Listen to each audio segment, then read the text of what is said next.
here today who are true modern-day bounty hunters, and what they do is quite different from the way you might think it is. It's Wes Davis and Bobby Stoner from the United States Fugitive Apprehension Bounty Service in Smyrna. Wes and Bobby, good morning. Good morning. Good morning. Tell me about what a modern-day bounty hunter does as opposed to what we might have thought of years ago. Well, the technique of today is much different than it was 50 or 20 years ago.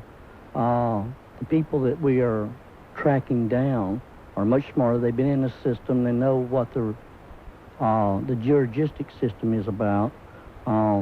They're smarter because they've been through the system. The jails. They've been through bonds. That's kind of an education in crime right there, isn't it? Most definitely it is. And there's more women in crime now than there are men, and women are more smarter than men. Women are smarter than men. There's a controversial statement, folks. Most definitely when it comes to crime. All right, Bobby Stoner said women are smarter about crime than men. Of course, I think it's important to point out that you guys are not necessarily working for rewards that are posted at all, but who is actually employing you when you're looking for somebody? Well, normally, most of the bonds that we track down are for bonding companies. We have a lot of property owners, real estate property owners, contact us on bonds that they have posted for friends or family members that haven't shown up. Yeah, there's a lot of that going around, and that's where your business comes from, huh? That's the majority of it. That's Wes Davis. If you have a question for these fellas, they've got some interesting stories to tell about the chases they've had to go through, and they can also give you some good advice. Wes Davis and Bobby Stoner of the United States Fugitive Apprehension Bounty Service. Our numbers are 872-0750 or 1-800-WSB-TALK. What advice do you give to somebody where a friend or relative comes to them and says, would you sign this bond for me so I can get out of jail? Well, I would normally say that unless you know the person real well, I would say no. Because you don't understand that most of these people that sign the bonds, whether it's real estate property or through a bonding company, they don't know what they're signing. They never read the contracts. They simply sign their name, and they think that's all there is to it. They don't think about the long... Like losing your house. Right. Which is what happens to people. So they can lose their house. They could end up having to pay all of the bond that they signed, plus court costs, plus hiring attorneys to represent them to keep from having to lose their house.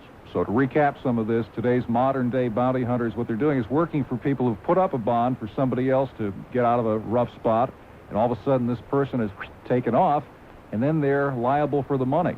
And they pay you out of the proceeds of that? Is that how it works? Normally 20 to 25% on real estate property owners. Okay, but it's well worth it to get the person back and keep from losing all the money. Sure. If you have a $10,000 bond you've made for someone, you don't want to lose $10,000. You'd rather give me $2,000 or $2,500 anytime. And it looks like you earn every penny. 872-0750 and 1-800-WSB-TALK. Let's take a phone call. Lee from Hampton, you're on AM 750 WSB.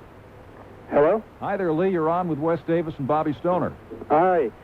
I've been in the bounty business for 2.5 years. And as I cross the different state lines and stuff, I have a lot of trouble with the police department not wanting to help. Do y'all have the same troubles? Well, yes, sir. You know, the police departments won't always hit you, as a general rule. And that's not because the police departments don't do their job, but they do an outstanding job, the police departments and the sheriff's departments. They're so overcrowded and overloaded with cases that there's practically no way they can get to all of them. But back to your question, most of the time it's best to check in with them, let them know what you're there for, what your address is that you're going to. Yes. And that way, if they do get a call, they know what it's about. Because I was in Dearborn Heights about 6 months ago, and they thought that was just on TV. There was no bounty hunters out. That was just a TV thing. They're laughing. They're chuckling, Lee. Well, it's not true. I mean, there's quite a few bounty hunters out there. And like I say, the best thing to do is always check in with your local police department or sheriff's office and let them know what you're there for. Right.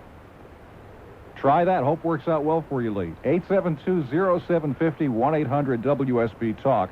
I guess you've got a two-part process here. First, you have to track them down, and then you have to persuade them to go with you. Well, it's about 95% investigation. The other 5% is making a good footstep at the front door and holding your own. Holding your own. Do you carry weapons? Yes, sir, we do. But you're not allowed to just pull them out and say, come with me, are you? Oh, let's put it this way. I never draw my weapon unless I intend to use it. So it's not a routine thing the way a police officer might arrest someone and bring them in? No, not in that aspect. You see, you understand they have backup. It's only me and my partner. And we've got to rely on one another. We've got to, our main issue is to look after one another. Tell me a story. Okay, for instance, we went after a young lady. Her name was Rebecca. I don't know if this is being changed to protect the innocent or not, folks. Maybe that was really her name. The young lady is about 5'8" and weighs about 240 pounds. Oh, formidable. From the age of 13 to the age of 33, she is a constant dope addict. Has tried everything. She got in a little trouble. We got a bond, went after her. We found her and married her right across the street from Whitewater. We approached the house. My partner and I had one at the back door, one of our agents. I knocked on the door. A young lady come to the door, had 2 dogs, a red chow and another dog. I told her who I was, what the situation was. She locked the door. We kicked the door open, went in. The young lady that we were after ran to the back side of the house. Shut the door, and we got there and opened that door. When we approached her, she had a knife, which is 16 inches long. My partner and I, we went inside the room. We both had our guns drawn. She threatened to kill us. We decided between us that the lady didn't charge us, so therefore was no danger. My partner, he kept getting her attention. Finally, I grabbed her broom handle, knocked the knife out of her hand. I charged her, knocked her down on the couch, but she seemed to grab the knife again, and it cut right in the groove of my thumb and all, and I held her down until he got to her. And it took 3 of us to put the woman down because she was already on about $150 worth of coke. And shortly after we took her to Smyrna and put her in jail, she tried to hang herself. Was this one of the situations that led you to make the statement that women are smarter than men? No, not in that case, but we have several other cases that ladies have been very hard to find. But they can be very dangerous, too. A woman is devious, very devious. She'll put on the charm, she will tell you lies, and the next thing, if you turn your back, you could be an accident. 872-0750, 1-800-WSB-TALK, if you'd like to speak to the real-life, modern-day true bounty hunters, Bobby Stoner and Wes Davis. That point of persuasion happens when you knock down the door or perhaps enter by some less dramatic means. Is it usually a matter of tact and talking, or do you have to apply a degree of force? Wes, what do you think? Well, you have to start off with, you when you approach the door, you always use caution on any person, regardless of who it is. When you talk with these people, you always tell them who you are, who you're working for, and generally, as a general case goes, you don't have any trouble. Because, I mean, they usually listen to reason, so to speak. What you do is you get the person, put the cuffs on them, and get them out as fast as you can and get gone. Have you ever had a situation where you thought, that's it, I'm finished? Oh, yeah. Tell me about that. We had a guy that tried not too long ago by the name of Scott that tried to run over us and kill us with an automobile. And here I am with Bobby on one side of the car, me on the other side of the car, and me with him drawn back plumb to the other side of the car.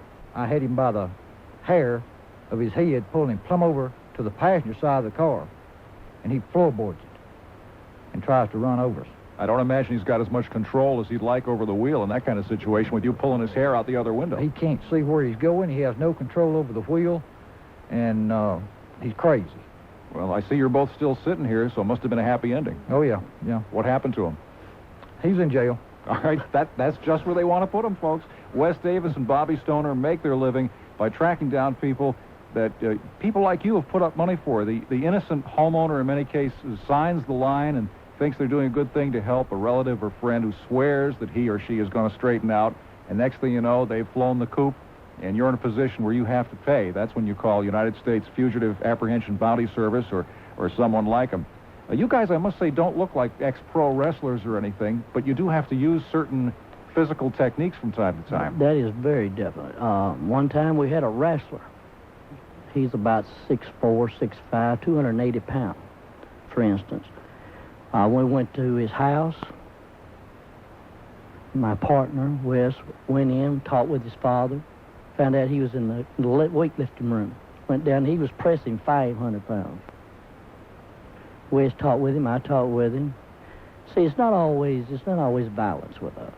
Well, you start out talking pleasantly. What kind of thing would you say to your guy who's lifting his 500 pounds? First of all, we want to get him at ease. Get him at ease. Get his mind at ease. Do you announce who you are? What your purpose is? Well, we not all the time now. You have to ease yourself into this situation because you don't know how his reaction is going to be to start with. So Wes talked with him. We got him calmed down, got him back to the house, got his clothes on. No problem. Carried him right to jail without handcuffs on. See, you've got that big pro wrestler. Hey, if you'd like to talk to these guys, they've got some fascinating stories to tell and maybe some good advice for you if you are in this situation or find that you might be in the situation of signing a bond for someone and having the great disappointment of finding out that they weren't as reliable as you thought. They're gone and you're out a lot of money. 872-0750 or 1-800-WSB-TALK. When you're listening to radio, check AM for all the information you need. It's Sunday Morning Atlanta with